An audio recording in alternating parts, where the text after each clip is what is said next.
In the midst of our review of Yahowah Isaiah 28, whereby Yahowah speaks of Shaul as being deadly. Shaul is Paul. He is the founder of the Christian religion. He's the author of half of the Christian New Testament. And in that review of an exposure and condemnation of Shaul, the Christian apostle, wannabe Apostle Paul, in Yahowah, we began at the beginning of this particular discussion, and what we found was that God begins it by talking in broad terms about Christianity, about presumptuousness, about arrogance, about claiming to have God's authorization, as does, for example, the Roman Catholic Church, but not having it at all, in fact, being opposed to God. And it uses Ephraim and intoxication to speak of the problem that causes so many who are victimized by it to lose the ability to think, to lose the ability to be rational. That's why intoxication is used. And Ephraim is used because Ephraim is Yahowah's means of denoting a human institution that has mixed government and religion in a way that is counter to God. Ephraim associated with Baal, the Lord, as has Christianity, as has Islam. And Ephraim was wrong, according to God. And Ephraim was considered dead from God's perspective, estranged from the covenant. And so Ephraim, in opposition to God, according to its presentation in Hosea, is defined as religious rebellion against God. And so that's how Yahowah 28 begins. Woe to the presumptuousness, the arrogance and conceit of the leaders, the leadership of political and religious leadership, of the intoxicated, of those who are inebriated, whose judgment and reasoning have been impaired, of Ephraim, which is synonymous in the book of Hosea with religions in league with the Lord, who is Satan. Well, as we were studying this, because this passage was sent to us by one of our favorite people, particularly for those of you who listen to the Shabbat program on Yahowah Radio on Friday evenings, William, the elevator man, sent us this and said, you know, there's a reference here in that passage to Shaul, and he says, as I was doing my studying, he says, I'm really convinced that it's the Shaul that was the author of the Christian New Testament. And I began to translate it from the beginning and concurred with him. So I received this letter yesterday from somebody who has been a regular contributor to this program. He's one of the brightest people we've all had the opportunity to benefit from listening to. His name is Roy. He is the gentleman who presented us the concept of dimensionality that explains that as we increase dimensions, we increase infinitely in all possible ways, and that it is extraordinarily easy for a four-dimensional construct, for example, to conceive in a three-dimensional realm. And just as it is for a five-dimensional construct, someone in the fifth dimension to create a four-dimensional realm. And to go from 3.5 dimensions to 4 dimensions, and to 5 and 6, and ultimately to 7 dimensions, it's an infinite increase in capability, power, ability, all up the ladder. Well, he sent me this note. This is from Roy. He says, I agree that William's interpretation of Yahowah, Isaiah 28, 15, and 18 refers to Shaul. Shaul is the wannabe Apostle Paul. First, you showed that Shaul was a false prophet. Then he is the plague of death, which is how Yahowah presents him exactly 666 years before he'd write his first letter, the letter to the Galatians, that Yahowah accuses Shaul specifically by name as the plague of death. Talks about his audience, talks about his character, talks about his criticisms, talks about his approach, talks about his personality, and then names him by name, and even denotes the time that he would write, as I say, 666 years in advance, that the author of half the Christian New Testament was the plague of death. And he says, now after that, everything falls into place. That was my view, by the way. Right. Is that once you see Shaul from Yahowah's eyes, once you see Shaul from the presentation, the prophetic portrait that Yahowah paints of Shaul as the plague of death in Habakkuk, in the first, second, and third chapters of that prophetic book, then everything falls into place. Extending, and he says what's amazing is that it wasn't obvious to us, and that's my biggest issue too. It is so obvious. God made it so obvious that Paul was a complete fraud. I mean, Paul's own writings made it obvious that he was a fraud. He said he was demon-possessed. He admitted to being insane. He admitted to being a sexual pervert. He admits openly that he's opposed to circumcision and to the Torah. He claims to speak for Yahusha and yet never once cites him. Yes, I know that there is a statement in one of his letters that where Paul claims to be citing him, but the citation is taken out of context and it's misrepresented. It's wrong.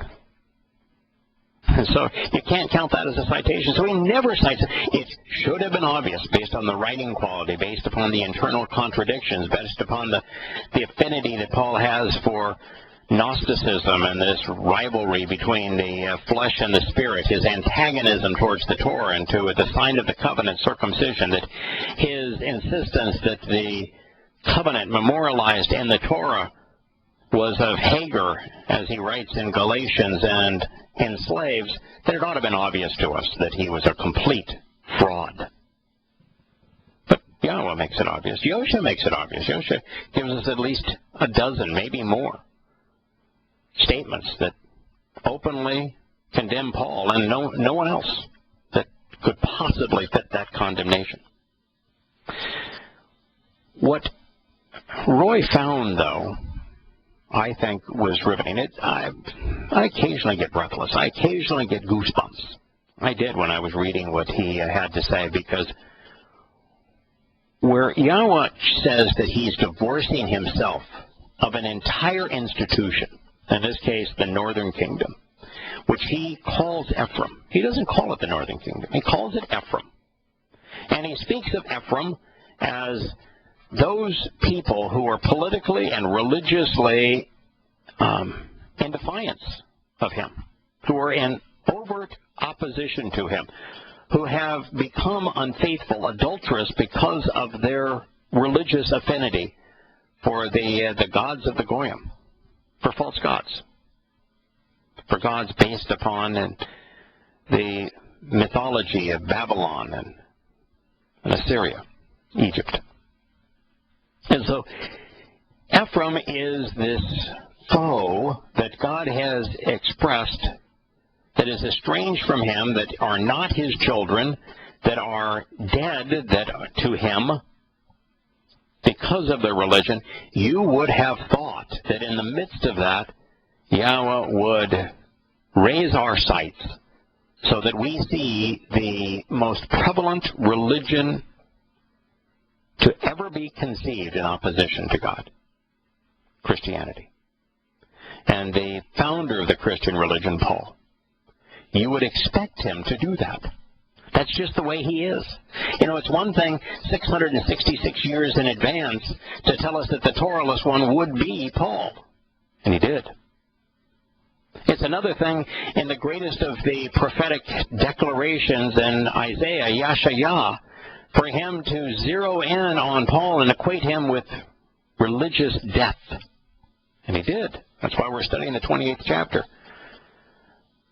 But in the book that Yahowah has the author marry a temple prostitute, a religious prostitute, so that he would understand what it's like to have to deal with the scum of religion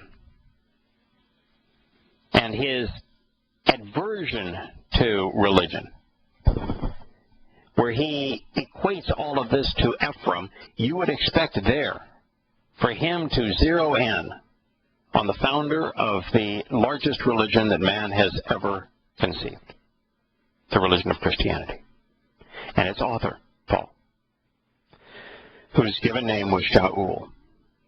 And in fact, he does. That's what this letter from Roy points out, and I missed it. So he says that what's amazing is that it wasn't obvious before. He says, extending William's idea, I have looked up many places where Sheol or Shaul are mentioned, and there's no distinction in the Hebrew lettering. I mean, every place you see Sheol, it can be rendered Shaul or Sheol, and they are synonymous. Exactly the same letters. So you have to determine, in each case, is he talking about an individual or is he talking about a place? Now in Chabauk, it's obvious. Absolutely obvious and completely and totally undeniable. And how do we know that? Because he routinely refers to Shaul as a soul. Places don't have souls.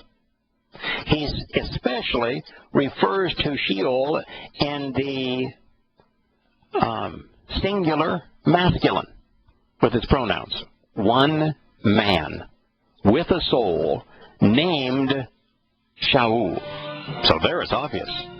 But what about the other places where we are left to wonder, is God talking about Sheol, the place of separation from him, or Shaul, the man who caused the most people in human history to be separated from God, the founder of the world's most popular religion, Christianity, or the place that he has sent unwitting souls? Extending this idea that Yahowah not only openly condemned Shaul, the wannabe Apostle Paul, as a false prophet, and Chabauk, and that he exposed and condemned him again a second time, calling him the plague of death in Yahowah, Isaiah 28. It makes complete sense that Yahowah would have exposed and condemned him in Hosea. And that's what we find. He begins this as Roy's analysis. He says, some clearly refer to the grave, the place of separation from Yahowah, to death. And others have more than one meaning. The one I find the most convincing is in Hosea 13:14. He says, I know you translated it before. He says quite correctly. But with the benefit of hindsight, with the proper perspective, I'd like to propose another meaning, writes Roy. Now, when I first translated Hosea, it was the first volume I wrote for Yahowah. It was over a decade ago. Oh my, have we ever learned and grown and been enlightened by Yahowah since that time. When I wrote Hosea, I was clueless about Paul. I was clueless about the claims of a Christian New Testament.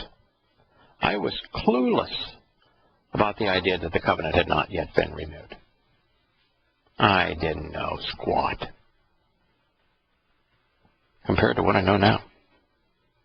And so with the benefit of having learned so much over this past decade, Roy is proposing a different translation of Sheol to Shaul. And Hosea 13:14. He says, this is how it reads, from the possession of Shaul, of Christianity, I shall redeem them.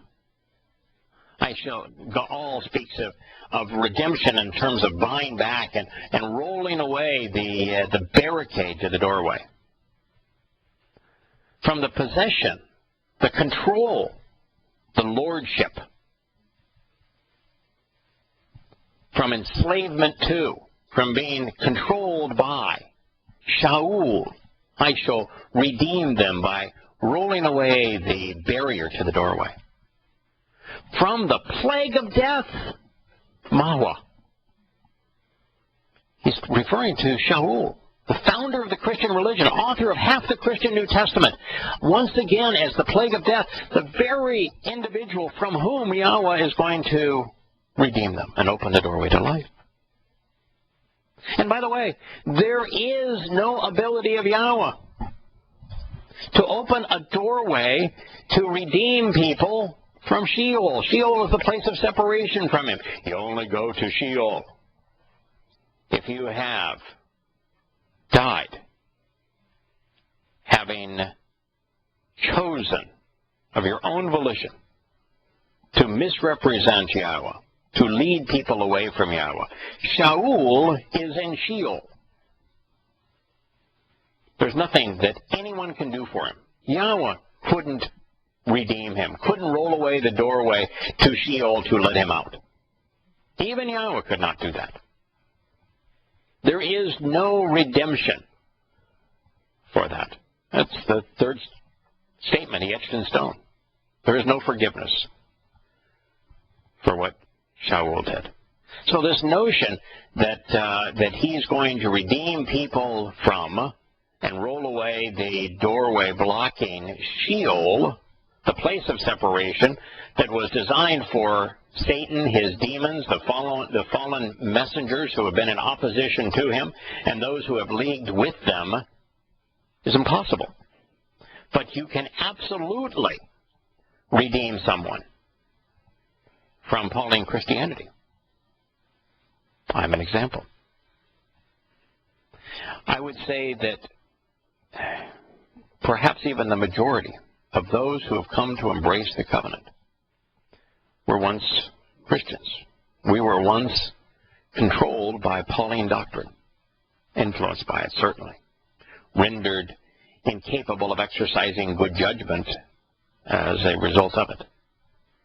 And so we, in fact, can be redeemed from him, from his poison pen, from the plague of death that would otherwise have claimed our souls, as it has claimed billions upon billions of souls throughout the past 2,000 years.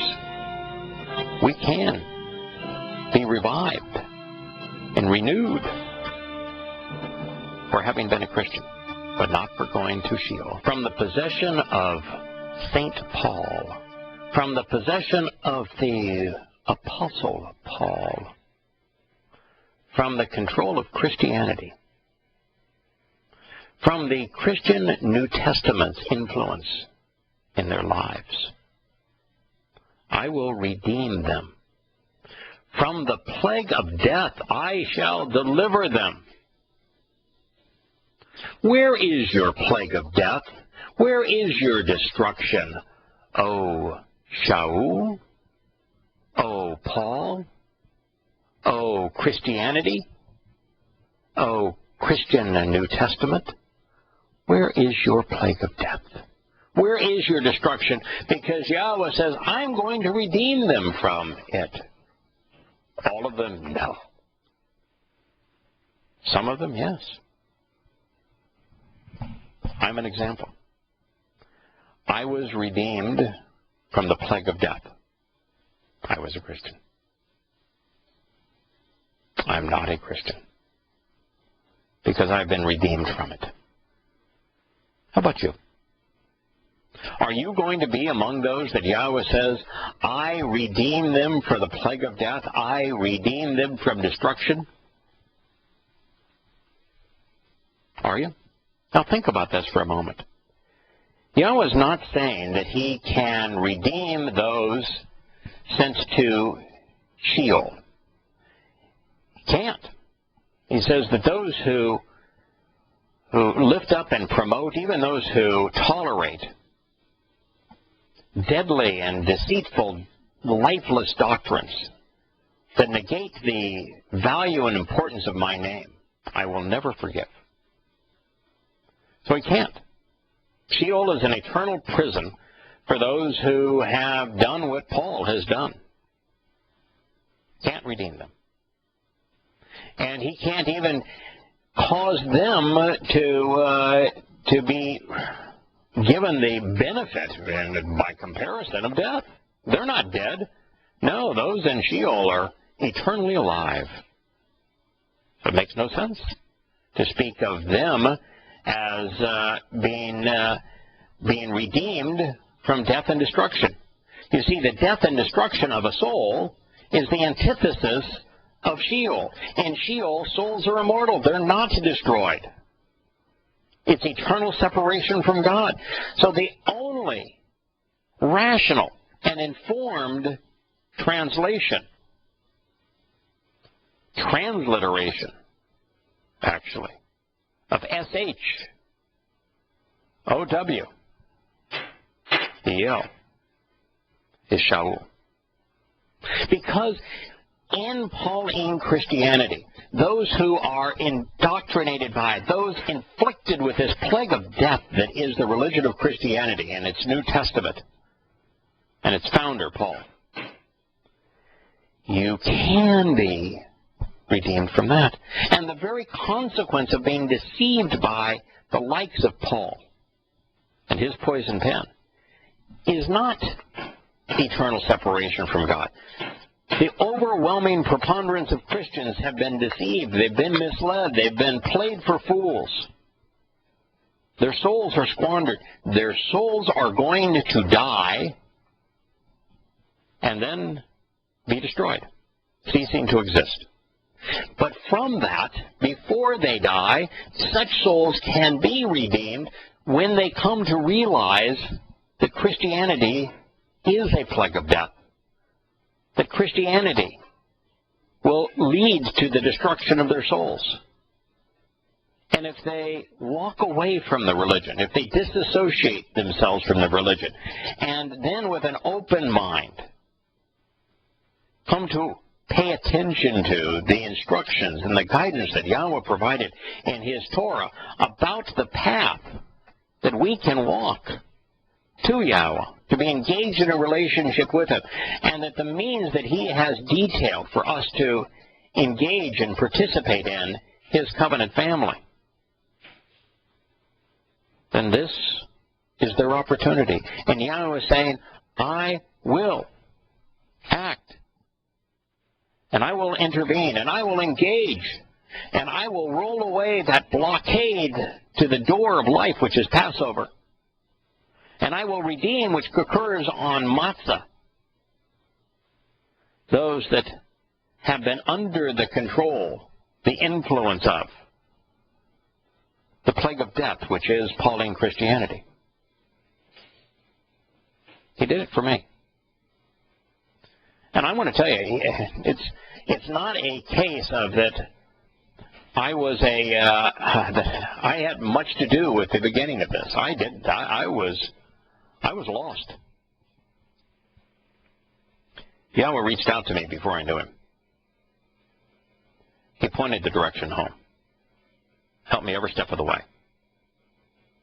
And it's appropriate for him to do so because I can talk about my path away from being controlled and influenced by Pauline Christianity and its New Testament to coming away from it, coming to despise it, to coming to the point where exposing and condemning it, being free of it so that I could walk to Yahowah and engage in his covenant as he provided the guidance to it in his Torah.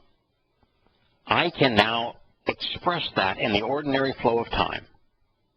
But you see, Yahowah is not constrained by the ordinary flow of time. He's a seven-dimensional construct. He is so far beyond even the fourth dimension that I'm stuck in. that from his perspective, I have always been part of his family. And therefore, he was in a position to help me before I was even part of his family, from my perspective in time. Yahowah rolled away that blockade of the doorway that is Pesach. He redeemed me on Matzah. Just as he has promised to do here, the plague of death no longer affects me. It is no longer my fate to have my soul destroyed. And what he has done for me, he would love to do for you. For everyone who is listening, please, come to realize, read Questioning Paul. Come to recognize that Yahowah despises this man and the religion that he founded, and the book whose letters comprise its mantra. Despises it. Calls it the plague of death. It's the very thing that God is trying to save us from. Rather than Christianity providing the means to salvation, it's the very thing that Yahowah here in Hosea is telling us that he is saving us from. Come to realize that Christianity will absolutely cause your soul to die and to cease to exist. That is, if you are a victim of it. If you're a promoter of it, if you're a pastor, a priest, a higher up in the church, if you are a Christian author, if you are a televangelist, if you are promoting the religion, you're off to Sheol. You'll find the founder of your religion there. You'll find it to be a very religious place. But if you're a victim of Christianity, if it has influenced your thinking, and if it has corrupted your ability to exercise good judgment, to evaluate the evidence that has been there before your eyes all of this time that you have just previously ignored, if you'll stop ignoring it and consider it and come to know what we know, that the Christian New Testament is a fraud. The covenant has not yet been renewed. Yahowah was Torah observant.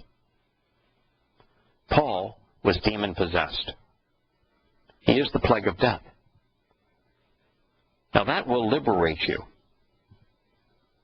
And it will help you open your eyes, and it's the antidote for this terrible plague.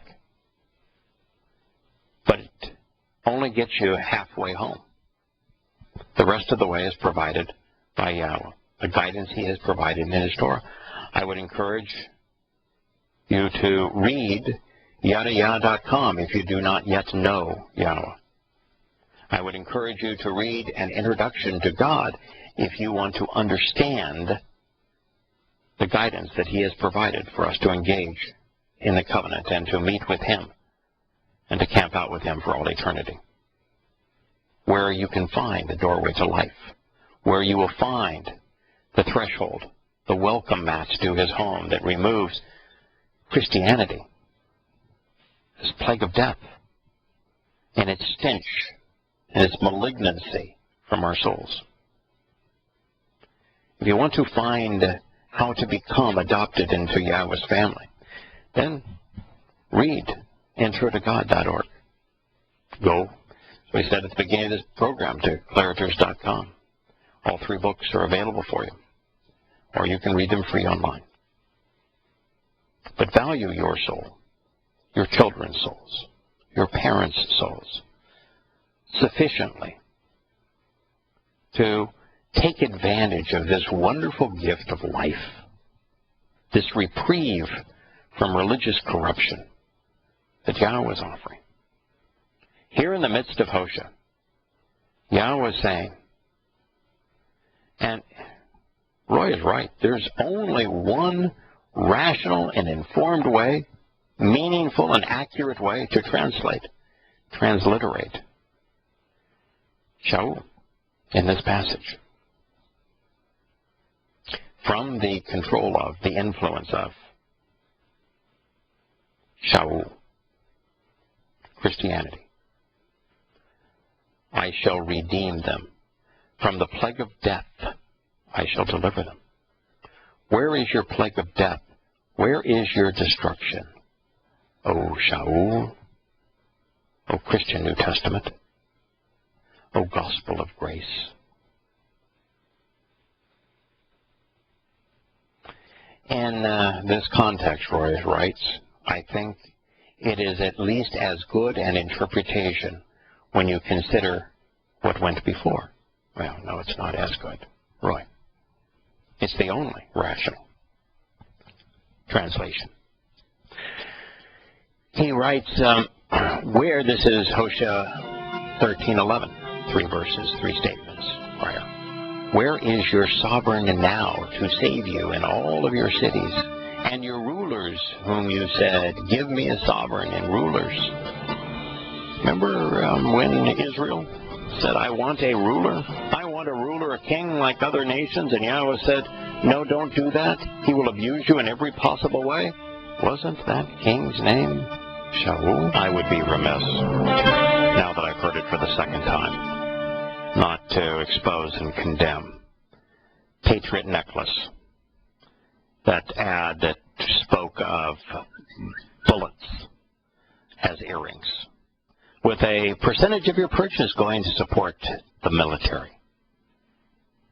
That is pathetic. If there was anything that was contrary to the message of this show, that's brain dead. It shows everything, though, that I guess we're opposed to. Yes, indeed. Patriotism displayed in a donation to the military and the symbolism of wearing bullets as earrings. There was an ad in the first segment, though, that I did want to acknowledge. It's the music from the Psalms of David. It is true that hidden in the alphabetic characters that comprise the words of those psalms, which are lyrics set to music, mizmor. We can replicate the harp sounds, the tones that go with the words. And I have heard the music played that is based upon the notes that are found in the letters that Shaul chose. And the music is extraordinary. It is inviting, it is welcoming, it is uplifting. The music is nearly as beautiful and majestic as are the words themselves, which score it. Now returning to Hosea. It is Paul that spoke of two sovereigns. He said that he was controlled by a messenger from Satan, which means that his Lord, his sovereign, was Satan. But he was also the one who was the only one who claimed to speak for God, that said that God empowered human governments, and that you should submit to human governments because God put them there for your good. And so God says, where is your government now? Where is your sovereign now to save you in all of your cities? Where are your rulers from whom you said, give me a sovereign and a ruler? Which brings us right back to the prophetic presentation of King Saul, of King Shaul, as almost every aspect of his life mirrors the one of the Apostle Shaul, particularly in his animosity to the Torah and to Yahowah. 13:12 of Hosea mentions Ephraim, which is Yah's metaphor for religious influence within a society. And 13:13, particularly a religion that is loyal to the Lord, whom Paul admitted possessed him. And from 13:13 says, labor pains, which may refer to end times prophecy. Yes, Yahowah talks to us about the the 7 things that are going to appear like labor pains prior to his return. Labor pains increase in frequency and magnitude prior to birth. And the labor pains of the awakening, because there'll be an increase in terrorism, an increase in pestilence and disease, an increase in famines, an increase in hurricanes and tornadoes and in earthquakes. There'll be an increase in Torahlessness, all leading up to the tribulation, where Yahowah will finally roll away that stone and redeem those who had previously been trapped, ensnared by, controlled by, influenced by Christianity, and cause them to be part of his family. And it is set into these last days that he'll finally win the victory, at least with thousands of souls, over the great enemy that has been Pauline Christianity. Now, it is also interesting that in perhaps the second most important of all Psalms, maybe the third most important. If I were to say that the most important psalm is 119, that tells us how to observe the Torah. And then Psalm 22, that is the eyewitness account to what occurred in 33 CE, 4,000 Yah, as Yosef fulfilled Pesach, Matzah, and Bakurim. But there's also the 88th Psalm, which is also an eyewitness account of that important time. And he says, "For my soul has enough of evil, and my existence is plagued and afflicted by Shaul."